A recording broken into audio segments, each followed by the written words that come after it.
Hey YouTube, figured I'd do a quick vid on something I've had for quite a long time now. Ever since the first light rail Glocks came out, I'm guessing it's about 12 years. I bought one immediately upon their release to the public, and when this was released to the public, I bought this immediately upon its release. I wanted a nice light on there. My USP, the light for that thing was like $250. I never bought it, and as usual, I buy an HK, I have it for a while, and I sell it. I don't know why it is, I like them, but HKs are the only handguns I seem to sell and never keep. But this was a whole nother strategy. The Glock, which I loved, sold my HK to get another Glock, and when this thing came out, inexpensive as it compared to the HK lights at the time, weapon light for my handgun intrigued me. So it comes in this handy dandy case, which I've kept all these years. It's just in a box in the basement.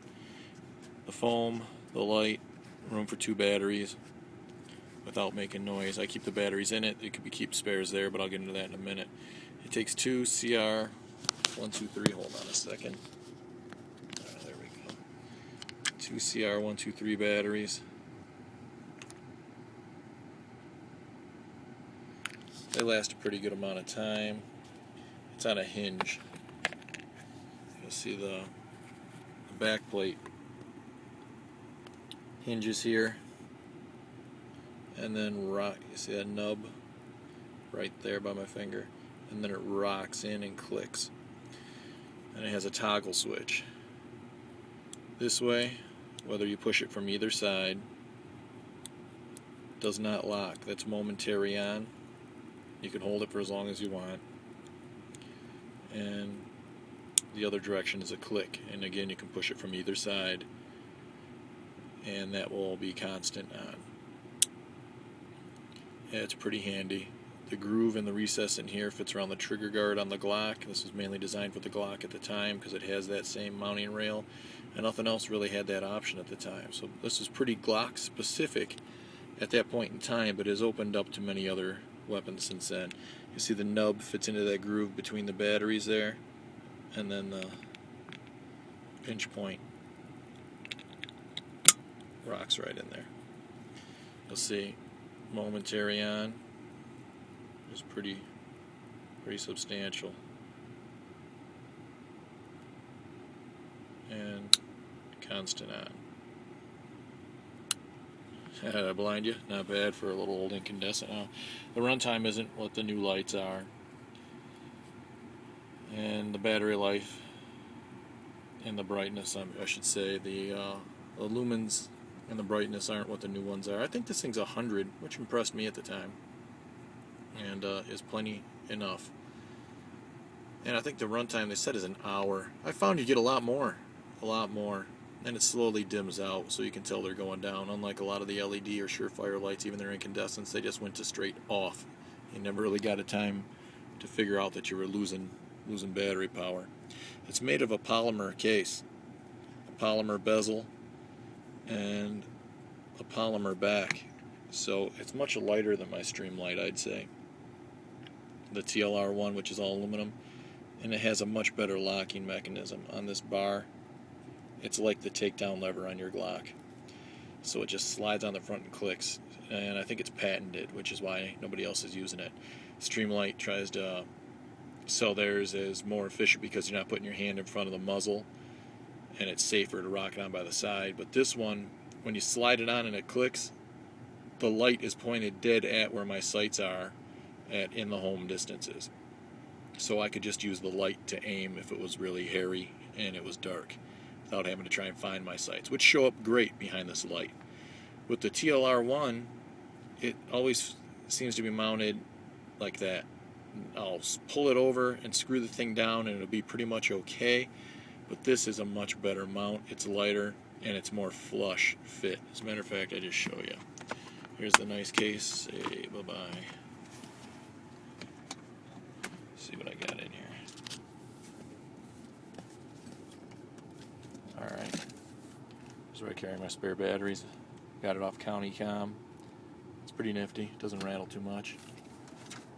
That's where that normally resides. This is the truck one. and my carry Glock 23 when I'm not carrying my Raptor. This is the old standby, it's Old Faithful. I can't leave home without it even when I'm carrying another gun, because this is what gets it done. I've even taken a deer with this gun. I love it. So let me clear it real quick. There's nothing in the pipe, but I just got to satisfy curiosity here real quick. Okay, so those of you who know that sound know it's clear. This thing, I don't know how much well I can do it one-handed. You don't have to get your hand in front of the muzzle. You can pull up and under, no different from a 45 press check, and pull it on. So I get her started. You see the transfer, or the pressure bar there? That's what fits into the groove on the Glock right there.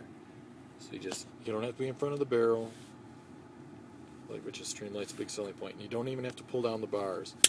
You just pull the light and it clicks. So with that, your total package is still pretty small. They make holsters for this. It's not exceptionally fat, although it is fatter than the gun by about